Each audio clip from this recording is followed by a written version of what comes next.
Assalamualaikum warahmatullahi wabarakatuh. Teman-teman, kembali lagi di channel YouTube saya, Khairun Imam.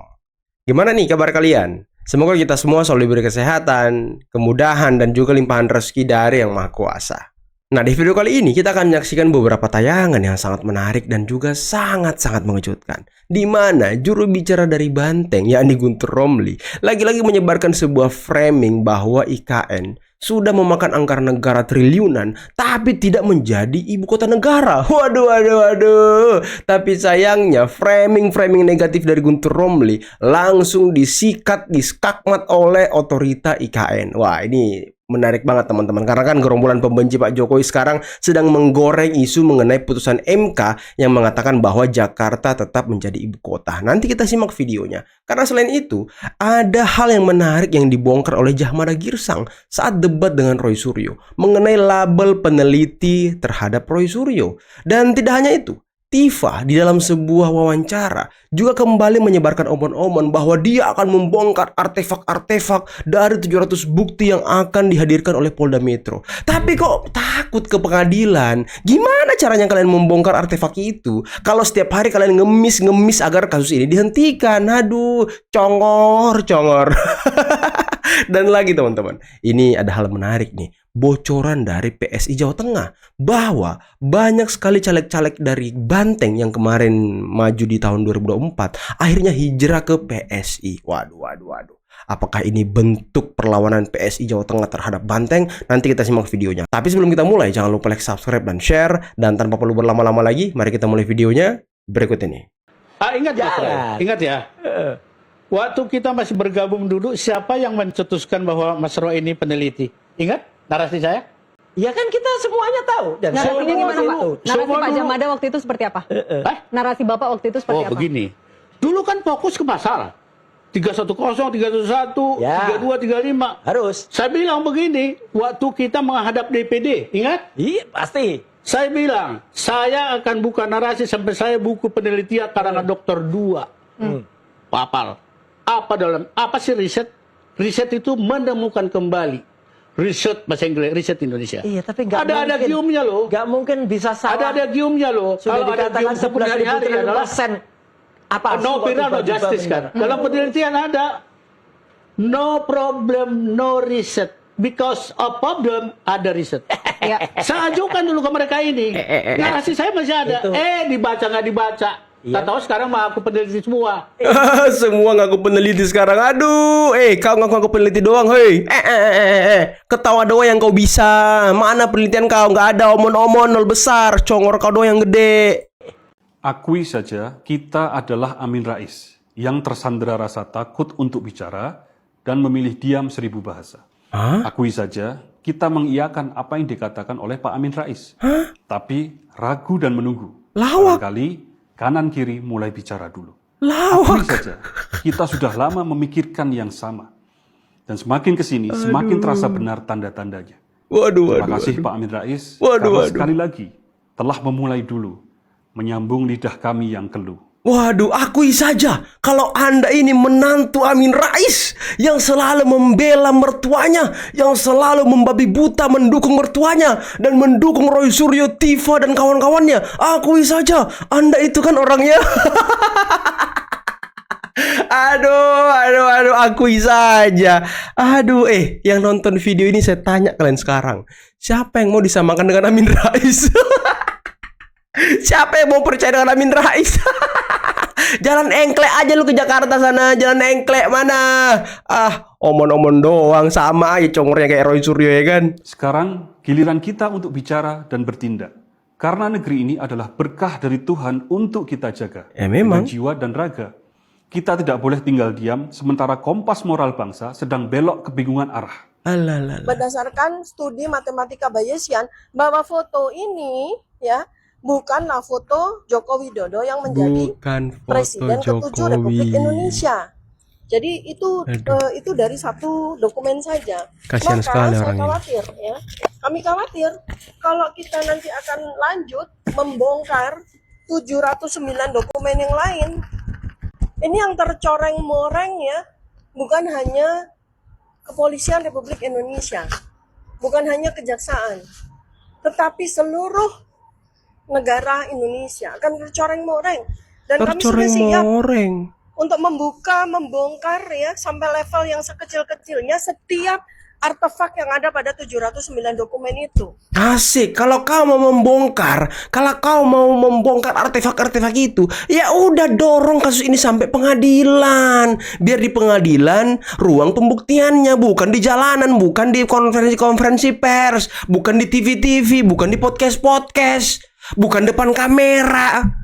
Di pengadilan dong. Di situ sidangnya, di situ ruangnya. Pak Jokowi juga akan membawa ijazahnya. Di situ kau pembuktian. Buka bukti-bukti penelitian kau itu yang abal-abal, yang gak ada artinya. Buka di pengadilan. Bener nggak itu? Biar diuji sekaligus di situ penelitian-penelitian kau itu. Jangan cuma omon-omon.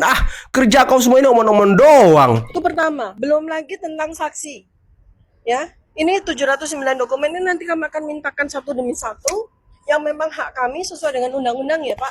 Ya, pengadilan kita akan sana. Kompreskan di tempat lain ya. Ini dulu ya. Kemudian Kompers 130 lagi. saksi dan 25 ahli. Ini juga nanti akan menjadi bahan pertanyaan kami yang mungkin ribuan pertanyaan yang akan kami sampaikan kepada mereka. Dan saya yakin mereka tidak akan sanggup untuk memberikan jawaban yang sesuai. Iya, tidak akan sanggup katanya. Kau tuh yang takut ke pengadilan sana. Biar kau ketemu dengan ahli-ahli itu. Biar kau bisa bertanya kepada ahli-ahli itu di pengadilan tempatnya, bukan di konferensi pers, hoi. Sumpah yang nanti akan mereka sampaikan. Jadi ini mengkhawatirkan sekali sebab kalau kita nggak segera bersama-sama memikirkan bagaimana cara menuntaskan kasus ini ya. Pengadilan dong. Ini bukan soal kami lagi, ini soal negara. Soal negara. Bukan soal saya, Dr. Tifa, bukan soal Pak Dr. Roy Suryo, bukan. Tapi bukan para pengacara kami yang sama-sama berjuang selama 1 tahun ini ya. Bukan soal kami ya, tetapi ini soal negara ya. Baik, silakan. IKN sudah digelontorkan duit 147 triliun, tapi ibu kota tetap Jakarta. Ya, Apa memang. respon Jokowi? Ya, 147 triliun duit rakyat sudah digelontorkan untuk proyek IKN. Hasilnya nol besar untuk perpindahan pusat pemerintahan. Jakarta masih ditetapkan sebagai ibu kota. Putusan MK hanya mengukuhkan kenyataan pahit. Proyek megah IKN itu terbengkalai secara status hukum ibu kota. Apa kabar Jokowi? IKN yang sudah digelontorkan ratusan triliun duit rakyat, tapi ibu kota tetap Jakarta. Jokowi masih bisu, tapi saya yakin dia pasti sangat terganggu. Karena kalau ngecek di media sosial, buzzer-buzzernya sibuk klarifikasi soal putusan MK yang memutuskan ibu kota tetap Jakarta. Lah, orang ini kenapa ya? Orang ini kenapa ya? Di IKN itu ya, baru istana presiden dan istana wapres yang selesai. Gedung DPR-nya belum selesai. Gimana mau jadi ibu kota? Belum bisa. Target Pak Prabowo kan 2028. Baru ditetapkan sebagai ibu kota pemerintahan. Aduh, kasihan banget orang ini loh. Framing mulu kerjanya loh. Bukan IKN. Kepres perpindahan ibu kota memang belum dikeluarkan oleh Presiden. Karena itu, Wapres Gibran bin Jokowi yang bisa menyelamatkan IKN dengan segera berkantor di sana. Paling tidak, dia bisa menyelamatkan muka bapaknya. Apalagi yang kurang? Kantor Wapres dengan anggaran 1,4 triliun dari duit rakyat sudah jadi. Ada kolam renang sebesar 50 meter. Ayo segera boyongan dan angkat koper. Jangan menunggu siap 100%. Bandingkan dengan negara-negara di dunia yang pernah memindahkan ibu kotanya. Kazakhstan pindah ke Astana dalam kondisi belum rampung. Myanmar, Brazil, Australia, Malaysia, bahkan Tanzania, mereka tak pernah menunggu 100% sempurna. Lah, staf-staf Wapres itu sudah ada yang ke IKN kerjanya. Di sana sudah ada pegawai-pegawai PNS-PNS yang kerja. Ini orang kenapa ya? Kudet kali ya? Kurang update kali ya?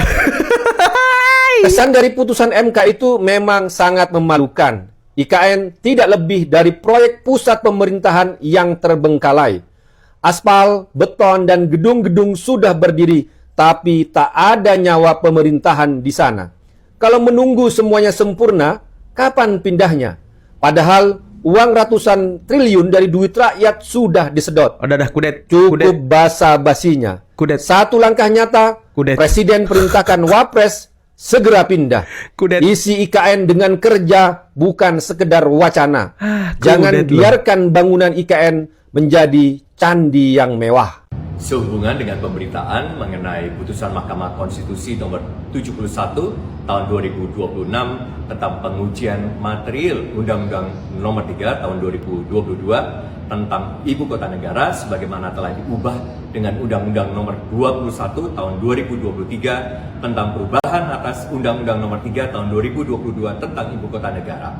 Otorita Ibu Kota Nusantara menghormati seluruh proses konstitusional yang berlangsung di Mahkamah Konstitusi sebagai bagian dari mekanisme demokrasi dan negara hukum di Indonesia. Putusan Mahkamah Konstitusi ini semakin memperjelas bahwa pemindahan Ibu Kota Negara ke Ibu Kota Nusantara berlaku efektif setelah ditetapkannya keputusan Presiden betul. sebagaimana diamanatkan dalam peraturan perundang-undangan. Nah, saat ini pembangunan IKN terus berjalan sesuai dengan tahapan yang telah ditetapkan pemerintah. Pembangunan infrastruktur dasar, kawasan pemerintahan, ekosistem bisnis, serta pelayanan publik menunjukkan progres yang positif dan konsisten. Kami mengajak seluruh pihak untuk terus menjaga optimisme, stabilitas, dan kepercayaan publik terhadap pembangunan IKN sebagai bagian dari upaya mewujudkan Indonesia yang lebih maju, modern, dan berdaya saing. Terima kasih atas dukungan semua pihak, masyarakat Indonesia, dan masyarakat dunia. Saya Didu sampaikan, mafia banyak, titik. Aku sudah tindak. Ini mafianya nih. Saya tidur. 76 tersangka. Orang kan tanya, mana yang tersangka? Itu 7 orang. Kalau mau, datang ke penjara. Ketemu di sana. Yang mana mafianya? Ini mafianya. Pengecer aku cabut izinnya 2.231. Kemarin ada mahasiswa yang melapor 2, suruh cabut. Dari mana? NTB kemarin. Enggak ada ruang yang mafia kecil, mafia besar. Ini harus dibersihkan. Lucu kan negeri kita, ada tadi minyak goreng. Kita terbesar dunia. Berarti ada mafia.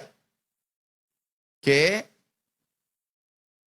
Kemudian angka-angka, betul, Pak Saidul memang bagaimana? Beliau sudah hafal mati, puluhan tahun itu di BUMN, memimpin di seluruh Indonesia. Angka-angka Tapi dipecat. dulu berbeda, sekarang enggak. Yang keluarkan BPS, apa kata BPS? Benar Bu? Enggak lagi kami keluarkan, mau mengatakan swasembada tidak bukan urusanku, kami berproduksi. BPS keluarkan bahwa produksi kita naik 34 dari 30, 4 juta ton. Kemudian FAO, ini datanya, ini sorot. Tolong kamera jangan disorot saya. Ini sorot, ini ditanyakan netizen. Dikira palsu nih. Ini data dari BPS. Iya Bu, benar ya? Tolong Ibu jangan nganggu kalau, tapi ternyata Ibu nganggu. Berarti Ibu hebat.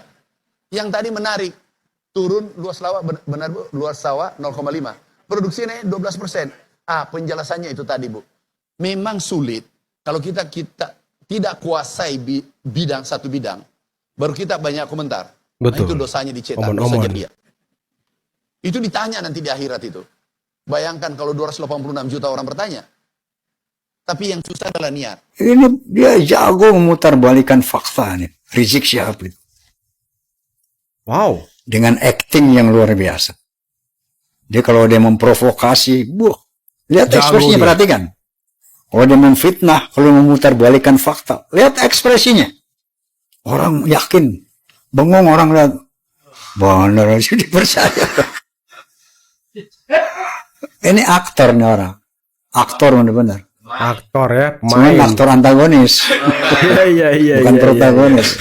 Antagonis. Kalau Roma film masih ada deh, gue kontrak juga. Mau dikontrak. Buat peran penjahat cakep banget. Dan kawan-kawan kami dari ex partai PDIP, beberapa juga ex caleg, tokoh-tokoh di partai PDIP yang menyatakan bergabung.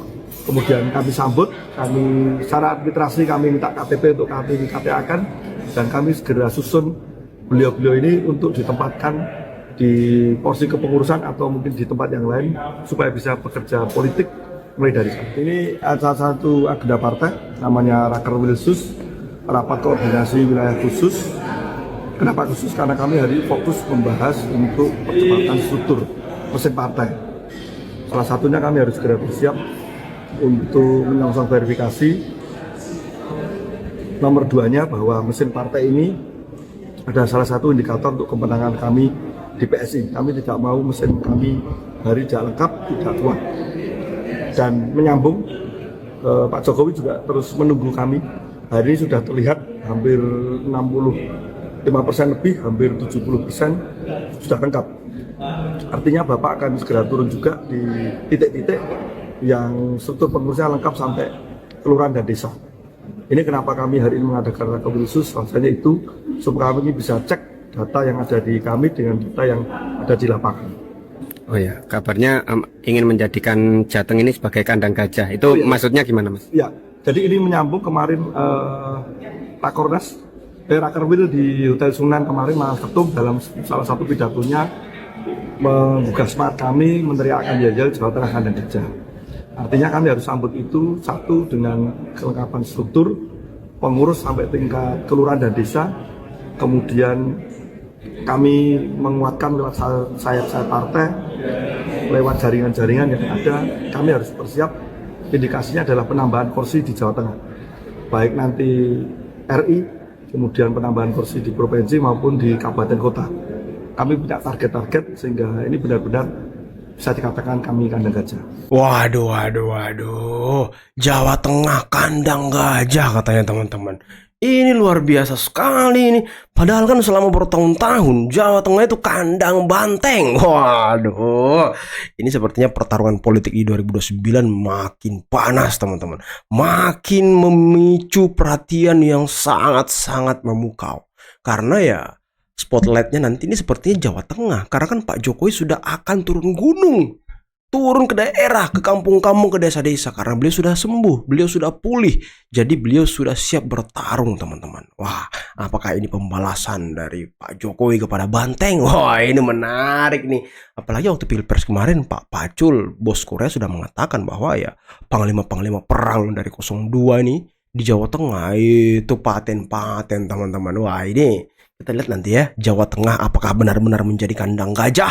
Waduh, nanti gajah mengaum di sana. Waduh, ini menarik. Apalagi caleg-caleg PDIP yang kemarin di 2024 sudah banyak yang hijrah ke PSI, teman-teman. Mereka melihat karisma pesona dari seorang Pak Jokowi itu masih sangat luar biasa. Makanya mereka berharap dengan nama besar Pak Jokowi, PSI ini bisa merebut partai 5 besar di 2029. Ini menarik nih. Ini menarik teman-teman.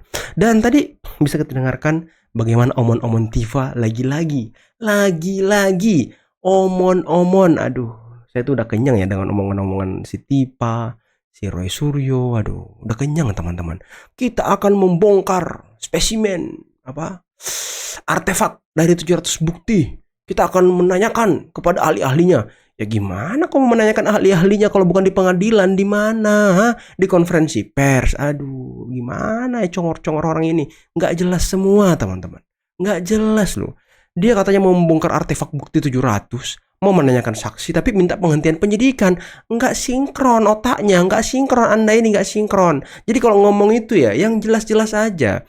Yang pasti-pasti aja. Jangan suka halu. Jangan suka kalau tulisan di videonya tadi ngedabrus gitu ya kan. Dan tadi Pak Amran Sulaiman di depan saya dulu langsung persentase mengenai mafia-mafia yang ditangkap, mengenai orang-orang yang selama ini bermain minyak. Tuh, langsung ditayangkan data-datanya. Emang saya dulu cuma bisanya nulis-nulis status doang di Twitter, di X teman-teman. Dia nggak bisa mungkin baca data, lihat data ya. Saya juga bingung sama orang ini. Jualannya mafia aja, jualannya ya mafia aja ya, oligarki aja jualannya itu terus yang diomongin sama dia. Sampai diangkat menteri sama Pak Prabowo.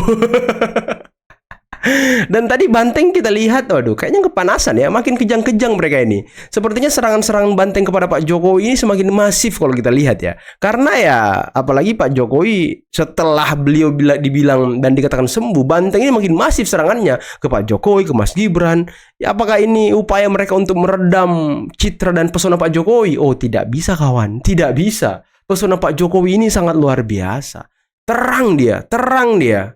Nanti beliau akan turun kembali ke masyarakat, berjabat tangan, bersuah foto, bercengkrama. Ini kan luar biasa. Aduh, udahlah.